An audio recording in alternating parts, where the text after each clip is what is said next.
భారతీయులకు మరో పిడుగులాంటి వార్త అందించారు ట్రంప్. H1B వీసా అప్లికేషన్ ఫీజును భారీగా పెంచేసి సంచలన నిర్ణయం తీసుకున్నారు. ఏడాదికి $1,00,000గా నిర్ణయిస్తూ ఆయన చేసిన సంతకం అందరినీ షాక్కు గురిచేసింది. ప్రస్తుతం H1B వీసా దరఖాస్తు ఫీజు ఏడాదికి కేవలం $1,500 మాత్రమే ఉండేది. ఇప్పుడు దానిని $1,00,000కు పెంచేశారు. ఇండియన్ కరెన్సీ ప్రకారం చెప్పాలి అంటే కేవలం 1,33,000 ఉండే ఫీజును సుమారు 90 లక్షలకు పెంచేశారు డొనాల్డ్ ట్రంప్. అమెరికాలోకి ప్రవేశించడానికి అత్యధికంగా కోరుకునే వీసాలలో H1B వీసా ఒకటి. అమెరికాలోని వేలాది మంది భారతీయులు ఈ వర్క్ వీసా ద్వారా ప్రవేశిస్తారు. దీనిని అమెరికన్ కంపెనీలు ప్రధానంగా ఐటీ రంగంలో స్పాన్సర్ చేస్తాయి. ఈ వీసాను ఉపయోగించుకొని ఎంతోమంది విదేశీ నిపుణులు అమెరికాలోకి ప్రవేశించి ఉన్నత ఉద్యోగాల్లో స్థిరపడ్డారు. ప్రస్తుతం H1B వీసా దరఖాస్తుదారులకు లాటరీ విధానం ఉంది. తొలుత లాటరీ దరఖాస్తుకు సాధారణ ఛార్జీలు కట్టాల్సి ఉంటుంది. లాటరీలో ఎంపికైతే అదనపు ఛార్జీలు చెల్లించాలి.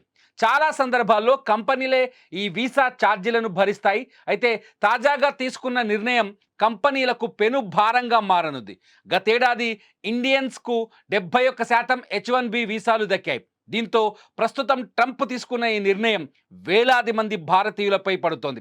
భారతదేశం తర్వాత H1B వీసాదారుల్లో ఎక్కువగా చైనా నుంచే అమెరికాలో ఉంటారు. H1B వీసాపై $1,00,000 రుసుం విధించినట్టు US commerce secretary Howard Lutnick ఓ ప్రకటన చేస్తూ ఆయన కీలక వ్యాఖ్యలు చేశారు. పెద్ద కంపెనీలు ఇక ఎవరికైనా శిక్షణ ఇవ్వాలి అనుకుంటే అమెరికాలోని ప్రముఖ యూనివర్సిటీలలో చదివే మన పట్టభద్రులకు ఇవ్వండి, అమెరికన్లకు ట్రైనింగ్ ఇవ్వండి అని తెలిపారు. అలాగే అమెరికన్ల ఉద్యోగాలను కొల్లగొట్టే ఇతర దేశస్తులకు H1B వీసాల సంఖ్యను తగ్గించండి అని ఆయన పేర్కొన్నారు. The company needs to decide, is that person valuable enough to have $100,000 a year payment to the government, or they should head home and they should go hire an American. The whole idea, it's annual and it's for total. It can be a total of 6 years. So $100,000 a year. So either the person is very valuable to the company and America. అలాగే gold కార్డును కూడా Trump ప్రకటించారు. దీనికి $10 లక్షలుగా నిర్ణయించారు. దీని ద్వారా అమెరికాకు $100 billion సమకూరే అవకాశం ఉంది. పన్నుల తగ్గింపు, అభివృద్ధి ప్రాజెక్టులకు, రుణాల చెల్లింపులకు గోల్డ్ కార్డు నిధులు వినియోగించనున్నట్లు డొనాల్డ్ ట్రంప్ తెలిపారు.